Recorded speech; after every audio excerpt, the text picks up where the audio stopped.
The sudden emergence of claims on Indian social media about successfully cracking the core engine technology of the PL-15 missile. Is this a genuine major technological breakthrough, or a carefully orchestrated propaganda stunt designed to mask domestic technological shortcomings and boost morale? The entire affair became shrouded in intriguing mystery when a sensational headline circulated online in India, claiming that its experts had deciphered the secrets of China's top-tier double-pulse engine from captured wreckage, and would commence production within months. It's worth noting that since the globally watched Indo-Pakistani air battle, India has relentlessly pursued a victory propaganda campaign. Even the recovered fragments of a PL-15 air-to-air missile casing were packaged as a major intelligence and technological gain. Now, months later, on January 26, 2026, this sudden triumph feels more like a pebble tossed into the pond of public discourse. Beneath the ripples it creates lies a complex landscape of technological realities, strategic truths and illusions, and regional power dynamics worthy of deep analysis. First, we must examine the technical foundation underpinning India's claims. According to Indian statements,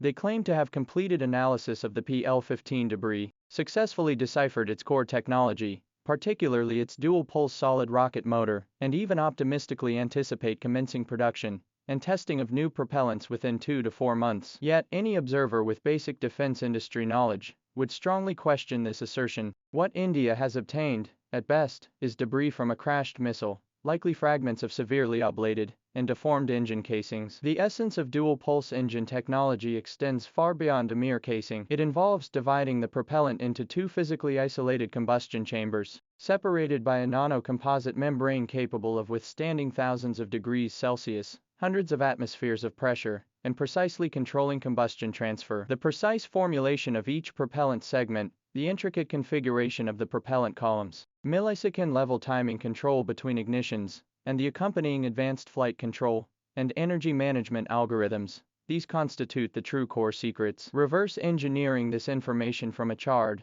likely decade-old export-grade missile casing is virtually impossible. As some Western experts noted with a hint of sarcasm, it's laughable to claim any useful insights from charred composite casings, utterly implausible. Once a solid rocket motor burns out, its internal structure, especially propellant columns and separators, is reduced to ash or irreversibly deformed. The remaining shell resembles a soda can. Could you identify the brand or exact formula of the soda it once held? Obviously not. So what about the technical quality of the PL-15, the target of India's alleged reverse engineering? This highlights China's consistent prudence and foresight in foreign military sales. The PL-15 exported to Pakistan is explicitly a downgraded version. The most significant gap lies in range. Its publicly stated maximum range is approximately 145 kilometers, with an effective combat range likely around 200 kilometers. This represents a generational gap compared to the over 300-kilometer range of the PL-15 variant used by the Chinese Air Force. This disparity isn't merely a matter of being neutered.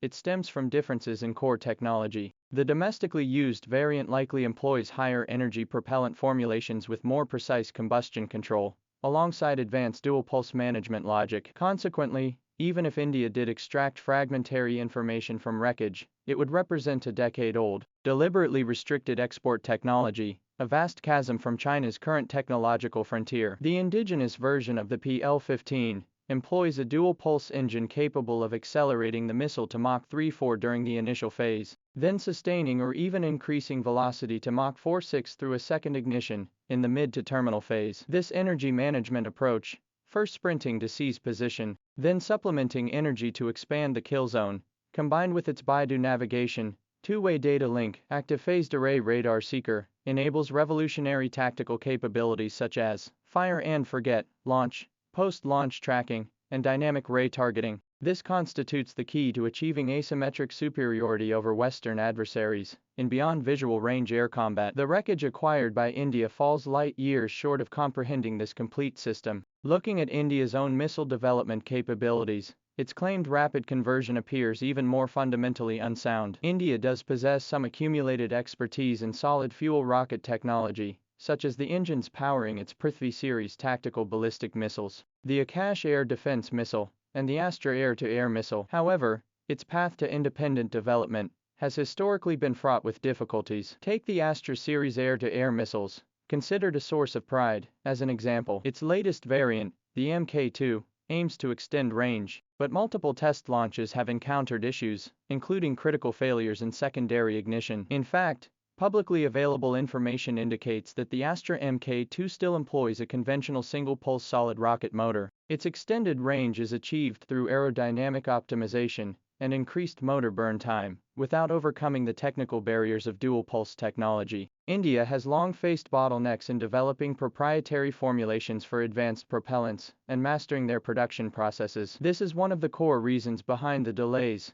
and subpar performance of many of its missile programs. The journey from obtaining debris clues to fully grasping the complex, interdisciplinary technology spanning materials science, fluid dynamics, combustion chemistry, and control engineering, followed by design, prototyping, extensive ground and flight testing to validate reliability, and finally achieving stable mass production and deployment, is a protracted, decade-long systems engineering endeavor. India's claim of advancing from wreckage analysis to imminent production testing within less than a year after the air combat incident defies all fundamental principles of defense high-tech R&D. This appears more like a propaganda ploy designed to satisfy domestic political narratives and public expectations. As for Indian media and certain analysts casting suspicion toward Japan, speculating whether Japanese involvement was at play, this too does not hold up to scrutiny. Japan does possess advanced precision manufacturing and electronics industries, and its domestically developed OM-4B medium-range air-to-air missile incorporates advanced technologies like active phased array radar seekers. However, dual-pulse solid rocket motor technology remains an area where Japan has neither publicly demonstrated mastery nor equipped its forces. Japan's air defense and missile defense systems heavily rely on American technology, and there is no evidence that it has deployed air-to-air missiles with similar capabilities. Reports further indicate that even if Japan had access to relevant information,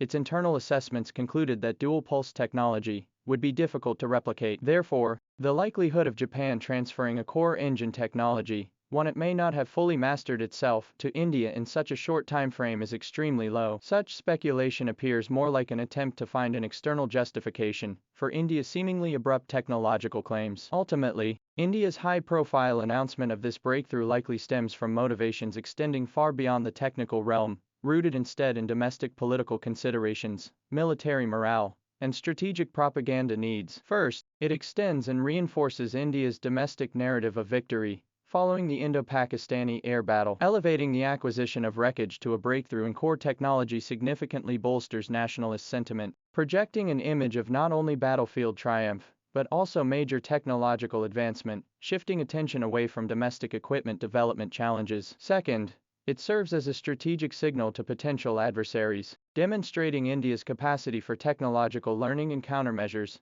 though this display may be largely symbolic. Third, it secures greater budgetary and political backing for relevant defense research departments and projects domestically, framing an accidental battlefield acquisition as a catalyst for advancing indigenous missile technology.